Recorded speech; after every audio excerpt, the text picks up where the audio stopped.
देश भर में। एक बड़ी खबर बता रही हूं, आरजी कर के पूर्व प्रिंसिपल संदीप घोष के पॉलीग्राफ टेस्ट को मंजूरी मिल गई।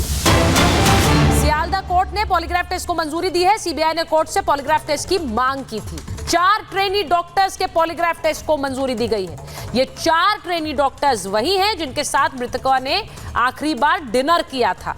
तो पॉलीग्राफ टेस्ट होगा संदीप घोष का और उन 4 डॉक्टर्स का जिनसे आखिरी बार मुलाकात हुई थी पीड़िता की। ये पॉलीग्राफ टेस्ट को मंजूरी दी जा चुकी है। तो अब एक बार मैं एसीपी वेदभूषण आपके पास आ रही हूं।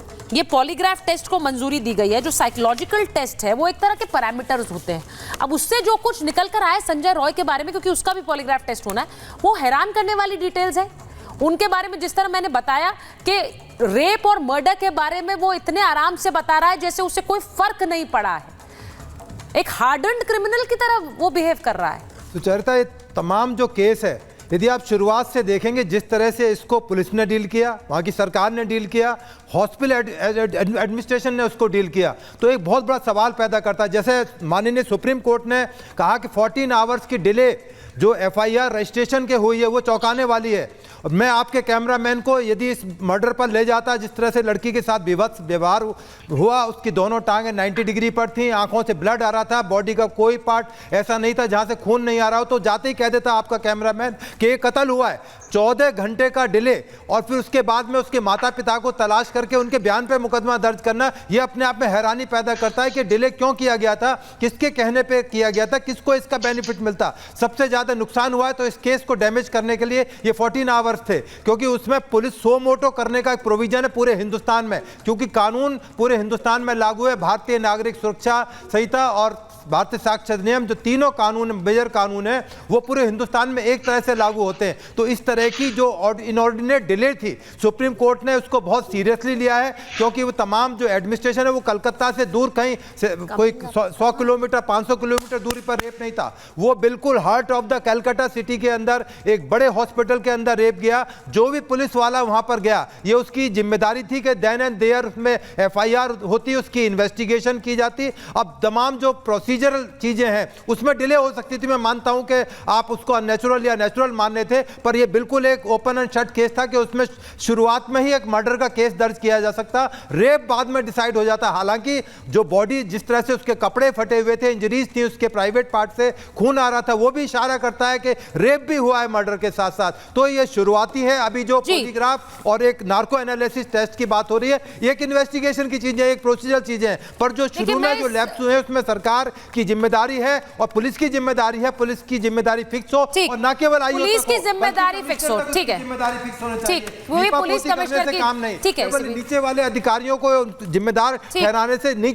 कमिश्नर साहब मुझे नहीं पता लगा कि इतना बड़ा रेप हो गया और तमाम मीडिया उस पर डिस्कस करिए। मुझे 14 घंटे बात कह रहे हैं उस बात को थोड़ा सा, जैसा आपने कहा कि जो नीचे वाले अधिकारी हैं उन पर गाज गिरे, ये नहीं है, जो सीनियर अधिकारी हैं। और इसीलिए कल मैंने महाभारत में पुलिस कमिश्नर के रोल की बात की थी। पुलिस कमिश्नर की जो एक तरह से एक भूमिका है, और तौसीफ जी पुलिस कमिश्नर पर सवाल तो खुद सिर्फ बीजेपी नहीं, अब तो कांग्रेस पार्टी भी उतार रही है। अधीर रंजन कह रहे हैं कि उनका पॉलीग्राफ टेस्ट करा दीजिए जिससे सच्चाई सामने आए।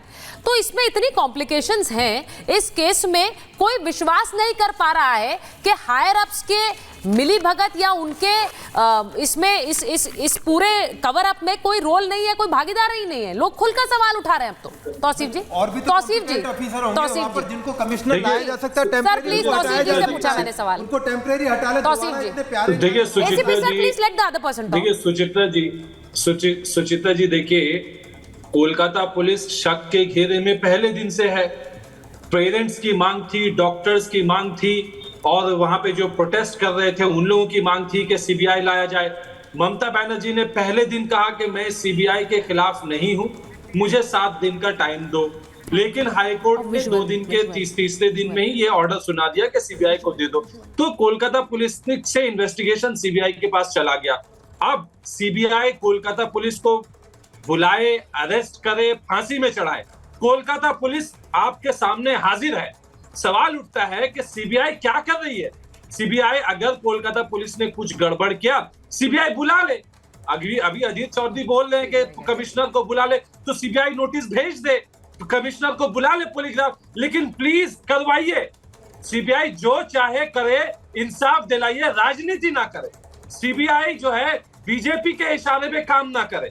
आप जो है इंसाफ दिलाइए। तौसीफ जी, मुझे एक बात बता दीजिए, सीबीआई केंद्र के इशारे पर काम कर रही है, आपका आरोप लग रहा है ये सीबीआई केंद्र के इशारे पर काम कर रही है, सुप्रीम कोर्ट किसके इशारे पर काम कर रहा है? सुप्रीम कोर्ट ने ये नहीं कहा कि नहीं, मैंने आपसे पूछा सुप्रीम कोर्ट किसी के इशारे पर काम कर रहा है क्या? तौसीफ जी, सुप्रीम कोर्ट ने भी बहुत तल्ख टिप्पणी की है तौसीफ जी। हाँ सुचिता जी, सुप्रीम कोर्ट ने कहा है कि हाँ बहुत सारे सवाल हैं जिसके जवाब देना है, और जब काउंसिल कह रहे थे सुप्रीम कोर्ट ने कहा कि हम खुद आला अफसर से ये बात सुनना चाहते हैं। बिल्कुल सही बात है, जिन आला अफसर को जवाब देना है वो जाकर के जवाब देंगे, क्योंकि ये जवाब कलकत्ता हाई कोर्ट में भी दिया जा चुका है और यही जवाब सुप्रीम कोर्ट में भी दिया जाएगा। लेकिन इससे सीबीआई के ऊपर जो जिम्मेदारी है, 9 दिन से सीबीआई क्या कर रही है? ना तो उसने संजय रॉय को फांसी में डाला है, ना ही ट्रायल स्टार्ट किया है। ये उनकी मंशा क्या है? अभी तक संजय रॉय का उन्होंने पॉलीग्राफ टेस्ट नहीं करवाया। अभी भी आपकी राजनीति जारी है। कोर्ट में प्रोड्यूस करना था, वो कोर्ट में प्रोड्यूस नहीं किया 2 दिन पहले। 90 डेज का अभी टाइम भी होता आप है। पॉलिटिक्स कर रहे हैं। फांसी की डिमांड कर रहे हैं। अब मैं एक बार शाजिया जी, का टाइम तो पूरा होने दीजिए कम से कम। शाजिया जी, ये सीधे सीधे सीबीआई के को बीजेपी के इशारे पर, केंद्र के इशारे पर काम करने का आरोप लगा रहे हैं।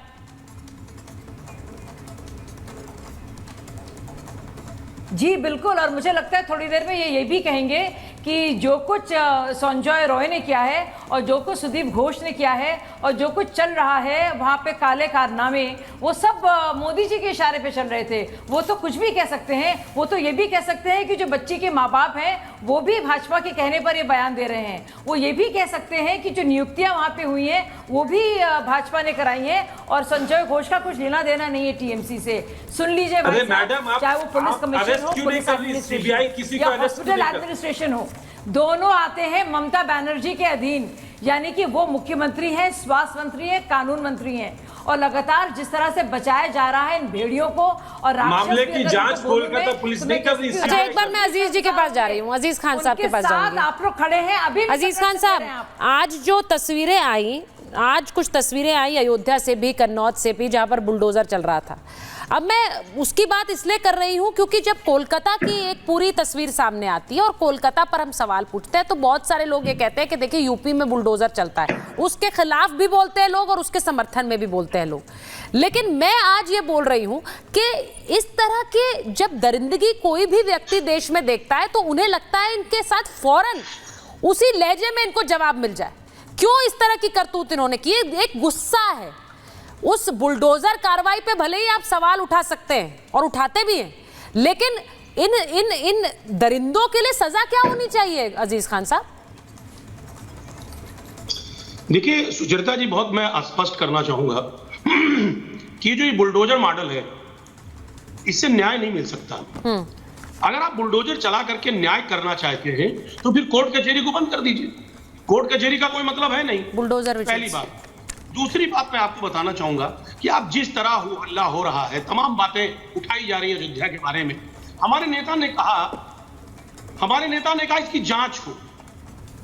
अगर जांच की बात उठा दी तो इसमें क्या बुराई की बात की? इतना हो हल्ला खड़ा किया गया मीडिया के द्वारा और उसके साथ साथ बीजेपी के द्वारा। मुझे नहीं लग रहा है कि अगर जांच की बात की जाए तो जांच कोई बुरी बात नहीं है।